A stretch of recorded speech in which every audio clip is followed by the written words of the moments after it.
ആർക്കത് കഴിയണമെന്നില്ല. അതിന് രണ്ടിനും പകരം വെക്കാൻ മറ്റൊന്നില്ല. ജീവിതത്തിൽ പകരമില്ലാത്ത രണ്ടോർമ്മകളെയുള്ളൂ. അത് നന്നായിട്ടറിയാമെന്ന് പ്രവാസികൾക്കും എനിക്കും അറിയാം.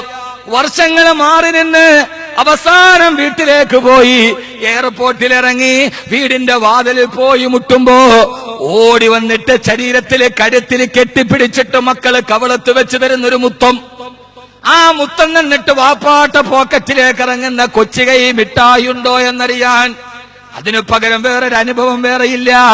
വാതിലൊക്കെ കഴിഞ്ഞ് വീട്ടിലെത്തുമ്പോ മുഖം കാണുമ്പോ ഓടി വന്ന് കഴുത്തിൽ കെട്ടിപ്പിടിച്ചിട്ട് മുത്തം നിന്ന് ജുബ്ബയുടെ പോക്കറ്റിലേക്ക് മിഠായി തേടി പോകുന്ന കൊച്ചുകൈയുടെ ഒരു ചെറിയ സ്പർശനം, അതൊരു വല്ലാത്ത അനുഭൂതിയാണ്. ഇനി പകരം വെക്കാൻ കഴിയാത്തൊരനുഭൂതി ചെറുപ്പകാലത്ത് കുളിച്ചിട്ട് കയറി വരുമ്പോ നന്നായിട്ട് തോർത്താൻ കഴിയാതെ തലയിലൂടെ വെള്ളമിറ്റിട്ട് വീഴുമ്പോ ഓടി വന്നിട്ട് ഇടത്തെ കൈകൊണ്ട് കരുത്തിലൂടെ കൈയിട്ട് നമ്മുടെ മുഖമെടുത്ത് വയറ്റിലേക്ക് ചേർത്ത് വെച്ചിട്ട് കൺമണി തലയിൽ വെള്ളം നിന്നാൽ പനി പിടിക്കും മുത്തേ എന്ന് പറഞ്ഞ് തലയിൽ കിടക്കുന്ന അടുക്കളയുടെ കരിപുരണ്ട തലമുണ്ടെടുത്ത് ഉമ്മ നമ്മുടെ തല തോർത്തി തന്ന ആ പഴയ ഒരു സ്മരണ.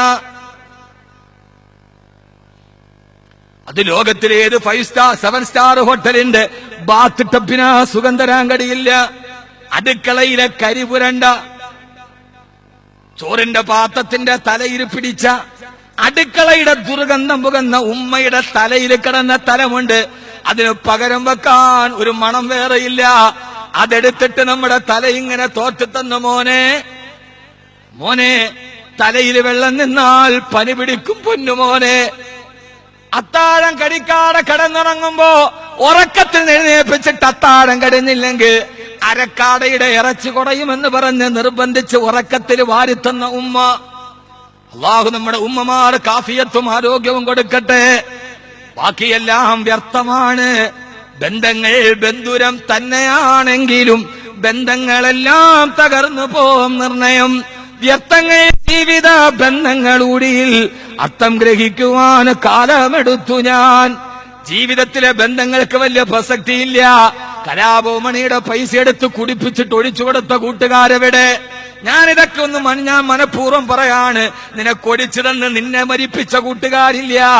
ആകെ നിനക്ക് വേണ്ടി കരയാനല്ലേ നിന്നെ കബറിന്റെ മുകളിൽ മലന്ന് കിടന്നിട്ട് എന്റെ ഉപ്പ പോയല്ലോ, എന്റെ ഭർത്താവ് പോയല്ലോ, എന്റെ മക്കള് പോയല്ലോ. നൊന്ത് പ്രസവിച്ച ഉമ്മക്കും കട്ടപ്പെട്ട് വളർത്തിയ വാപ്പക്കും സ്നേഹിച്ചു കൂടെ കിടന്ന ഭാര്യക്കും വാപ്പ വരുന്നതും കാത്തു വാതിൽപ്പടിയിൽ കാത്തുനിന്ന മക്കൾക്കുമല്ലാതെ വേറെ ആർക്കാണ് നട്ടമുള്ളത്?